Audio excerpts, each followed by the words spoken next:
November 1939. Germany and the Soviet Union have conquered Poland, and Germany is at war with France and Britain. Moscow is free to do as it pleases in Eastern Europe and sets its sights on Finland, but the Winter War will be a nasty surprise for Stalin.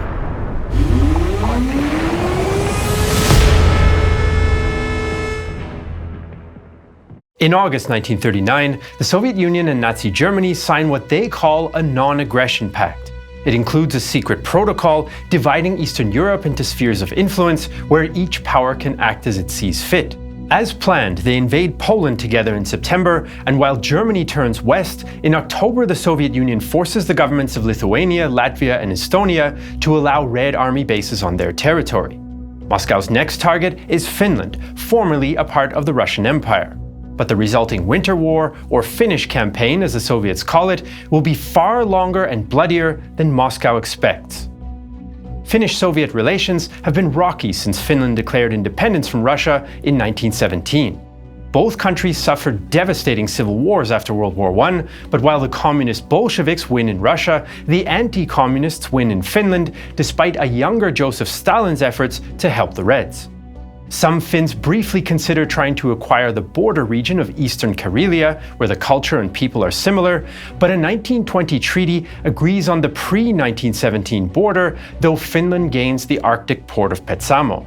Moscow, though, still regards Finland as hostile to the revolution, and Helsinki fears the Soviets' territorial and ideological intent. In the 1930s, despite a non-aggression pact between the two countries, the Soviets repress ethnic Finns in Eastern Karelia, who had briefly rebelled in the 1920s, and kill many Finnish communists who fled to the USSR after they lost the Civil War. Most historians agree that Stalin wants to reclaim as much as possible of the former Russian Empire and annex Finland, as he does to Eastern Poland and will later do in the Baltics and Bessarabia. Stalin does worry that the Gulf of Finland and the Baltics are a possible springboard for capitalist powers to threaten the USSR, especially Leningrad, though whether this security fear outweighs his desire for conquest is debated.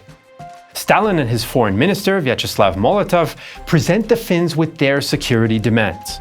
They tell Helsinki to allow Soviet bases on its territory, especially on the strategic Hanko Peninsula, to give up territory on the Karelian Isthmus, plus islands in the Gulf of Finland and part of the Rybachi Peninsula, and to destroy their border fortifications.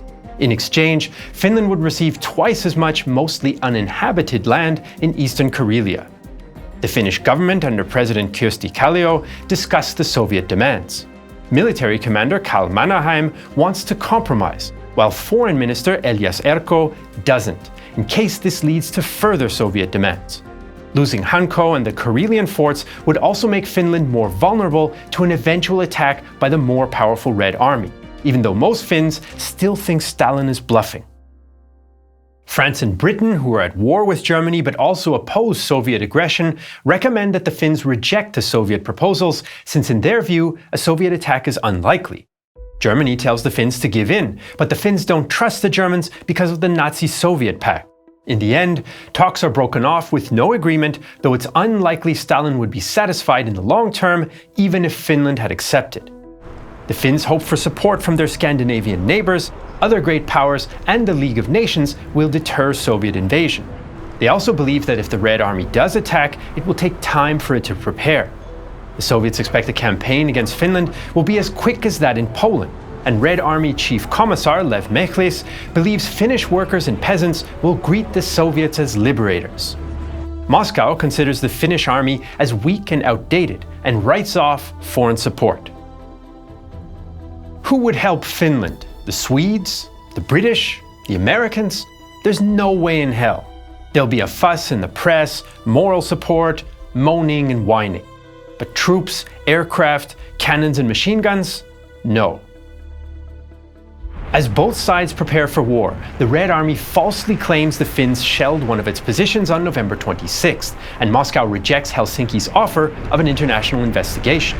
On November 30th, 1939, Soviet aircraft bomb the Finnish capital, and the Winter War begins. Militarily, the struggle seems one-sided. The Finnish army is small, as their initial mobilized force is just 250,000 with 500 guns. They're short on artillery, shells, communications equipment, anti-tank guns, and have just 30 tanks. The Air Force has just 114 planes. Meanwhile, the Red Army is undergoing a planned expansion up to 4.5 million men. 425,000 will march on Finland, supported by 2,500 tanks, 2,800 guns, and over 2,000 aircraft. On the other hand, most Finnish unit commanders served in the Tsarist or German armies in World War I or in the Finnish Civil War, and the rank and file are well trained.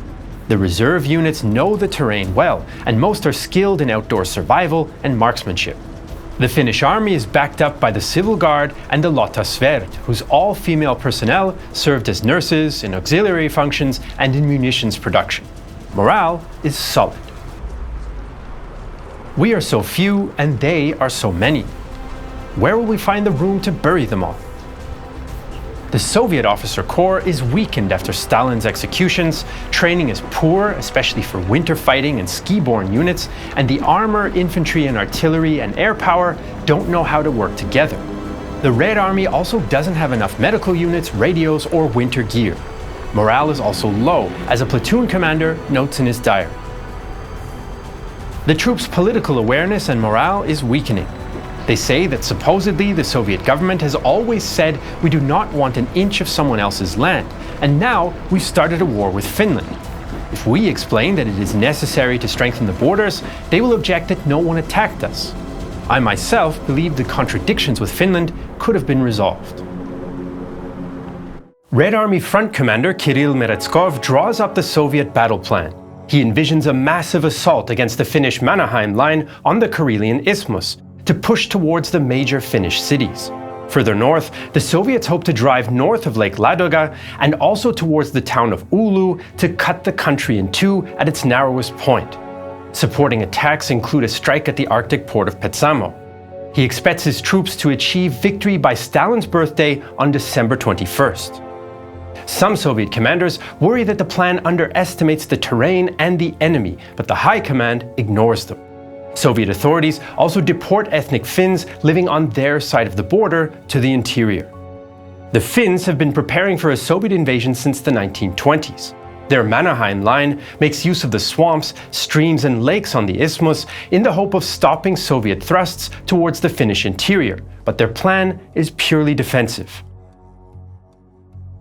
The Soviets also set up a puppet communist government in waiting under Otto Ville Kuusinen, even though he has little popular support. Moscow now refuses to deal with the legitimate Finnish government, only with its own puppet. This causes most Finns, even those who supported opposite sides in the Civil War, to see the war as one of national survival rather than over territory. Radical leftist Olavi Sipainen rallies to the cause. Now it wasn't a question of whether we were communists or fascists.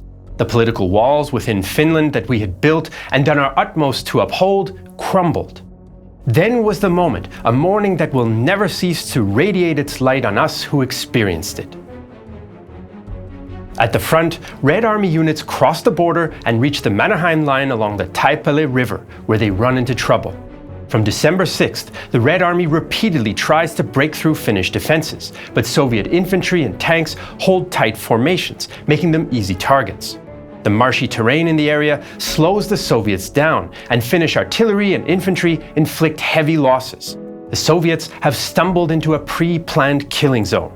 The guns fire a mixture of shrapnel against the infantry and high explosive to disable armor, usually breaking up an assaulting force within 5 or 6 minutes. The Finnish positions make the most of the terrain and river, and their heavy weapons are well camouflaged. The tanks, though, are a particular challenge for the Finns, who use cluster grenades, satchel charges, and even pry off tracks with crowbars. They also use bottles of flammable alcohol with cloth fuses, known as Molotov cocktails. Finnish soldier Karlo Erho recalls a comrade's lone action against a Soviet tank. He calmly lit the fuse and threw the bottle toward the last tank. It hit just behind the air intake slots and immediately caught fire, reflecting the surrounding area with its yellowish flame. Soon the entire tank was enveloped in fire, and Kivivirta said, "Broiled Russians for sure." Soviet attacks in the area peter out by December 27th. Their attempts to break the line around Kolla also fail. This is the area where famous Finnish sniper Simo Heijuhe is most active. He's later given the nickname the White Death, though he's known in Finland at the time as the Magical Marksman. He claims 500 kills, which would make him the most successful known sniper in history. An even more dangerous White Death for Red Army soldiers is the winter. In December, temperatures drop to as low as -40 degrees, and since their winter gear and logistics capabilities are severely lacking, the Soviets suffer terribly from cold and hunger. Thousands simply freeze to death at their positions. The conditions and weapons supply problems also take their toll on Finns like Vesteri Lepisto. There was always a lack of ammunition. Our hand grenades, produced in 7 different countries, were really hazardous. Our lives were at stake every time we used them. Our most aggravating work was getting out there in 40 below zero, right in front of the enemy lines, to set up barbed wire barricades. We had to work without gloves, and we dared not make any noise. Everything was done at night. So the Finns have stopped the Red Army on the Mannerheim Line, where a stalemate sets in. Elsewhere, though, there's plenty of movement. Near Lake Tolvajärvi, Finnish units counterattack on December 12th. The many frozen lakes, thick fog, and broken ground make it hard for the Soviets to use their air power and tanks effectively. The Red Army had nearly cut off the defenders when it arrived a few days before, and now its cold and hungry soldiers are enjoying sausage stew from captured Finnish field kitchens. A scratch force of Finnish staff officers and other non-combat personnel attacks them at night, inflicts heavy casualties, and stops the Soviet drive. They also capture Soviet artillery, machine guns, and T-26 tanks. The so-called Sausage War is the first Finnish offensive victory of the war, and they suffer 350 casualties while inflicting up to 5,000. In central Finland, the Soviet 9th Army's 50,000 troops far outnumber the 11,000 Finnish defenders, but it's inexperienced and poorly trained. It has very few skis and very few men who can ski, so it advances in long, vulnerable columns along the few forested roads towards the town of Suomussalmi, which it takes on December 7th. That day, Finnish writer Ylmari Kihanto writes in his diary, "The evening was extremely beautiful in the village of Suomussalmi when the Russians attacked it. White snowy fields were twinkling, stars in the sky were glimmering, the northern lights were calmly shimmering. Then some kind of indistinct hum, and then the roar of military guns, the flame rising to the height of the fire and reflected as if in a magic mirror of eternity. Why did this happen? Why did the Finns have to defend their country with blood? And what servant of the devil sent the Russians here, who were probably peace-loving people, sent them to destroy our homeland?" Soviet units then move west, but they overextend themselves. A mixed Finnish force of regular troops, border police, and civil guards counterattack and cut the vital Rate road to stop Soviet forces from joining up.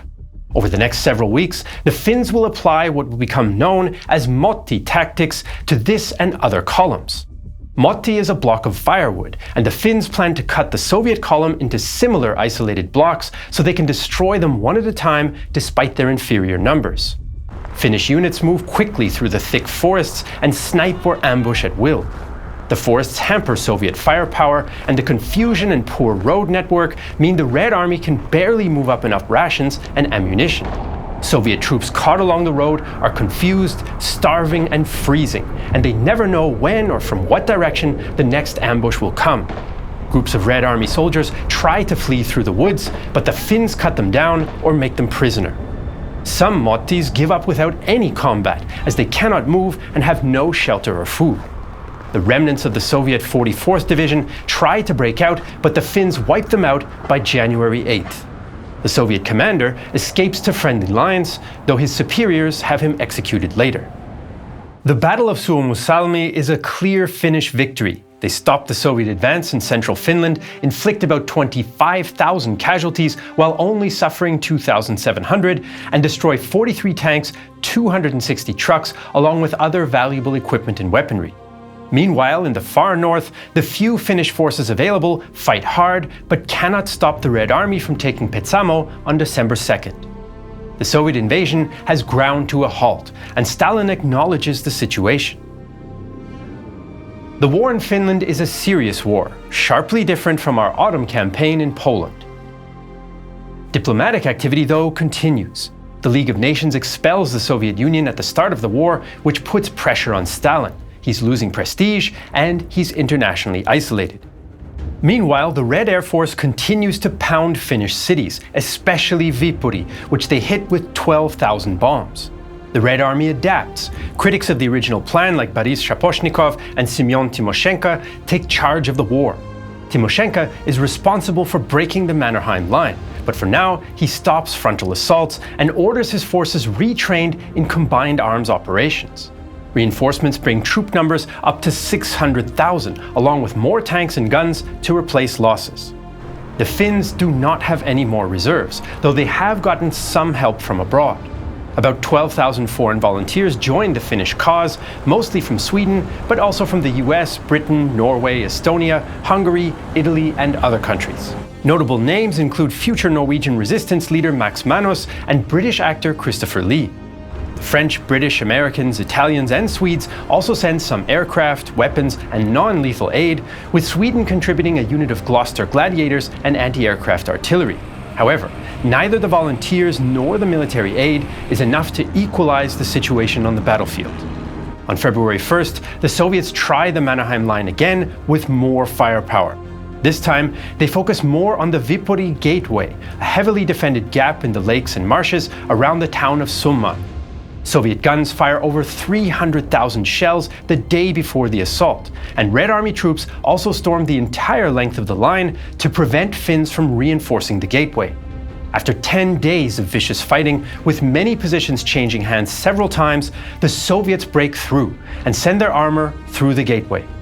Soviet artillery officer Nikolai Voronov recalls the combined arms' success. A hurricane of our bombs and shells descended on Summa. I was at a forward observation post. After the artillery had shifted its fire to the required depth, infantry and tanks simultaneously attacked and began to advance successfully. This time, the enemy did not hold out. His flanks were in danger of encirclement, and he began to retreat. The strong point fell before my eyes. The Finns fall back to the interim line of defense, but the Red Army crosses it by February 28th. And although fierce Finnish resistance continues, including on other sectors of the front where there are still motieing Soviet columns, they cannot stop the Red Army drive towards Viipuri and Helsinki. Meanwhile, in February and early March, some British and French politicians argue they should intervene to help the Finns, potentially alongside Norwegian and Swedish troops, since they view the Soviets as an ally of Nazi Germany. Winston Churchill praises Finnish resistance as sublime and superb, and French Premier Édouard Daladier mentions the overly optimistic number of 50,000 troops. London and Paris do discuss the possibility of sending ground troops into Finland, a naval attack on Soviet ports, or attacking Soviet oil production in the Caucasus or Crimea, perhaps sparking a Ukrainian revolt. But they mistakenly expect Finland can hold out until May. The Allies, though, are already at war, and even supporters like French socialist politician Alexandre Varenne have doubts. We are at war with Germany, which remains our principal concern. If we are to be brought to also fight against the immense Soviet Empire, we'd have to be given a reason to do so, and it would have to be compelling. Norway and Sweden also refuse to let Allied troops pass through their territory in response to German threats. Still, Stalin is afraid of possible Allied military intervention and wants to end the conflict as soon as possible, so talks with Finland begin on March 6th. At the front, Finnish troops put up a bitter fight in Viipuri, but the Soviets forced them out and destroy much of the city by March 11th. Finnish General Heinrichs admits that the situation is lost. It is my duty to report that the present state of the army is such that continued military operations can lead to nothing but further debilitation and fresh losses of territory.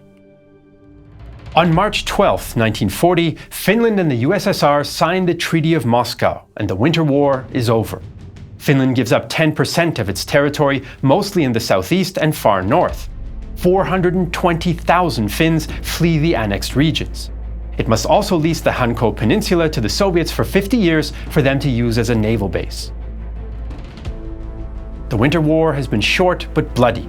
About 25,000 Finnish troops are killed and 43,000 wounded, while the Soviets lose about 126,000 dead and 264,000 wounded. The Finnish Air Force and anti-aircraft guns take down 579 Soviet planes while losing just 53 of their own. Soviet bombing raids kill and wound about 900 Finnish civilians. Finnish resistance, and partly the danger of Allied intervention, convinced Stalin to back off from his initial goal of full control and regime change in Finland. But even limited success makes the Soviets more confident. Defeating the Finns is not a great task.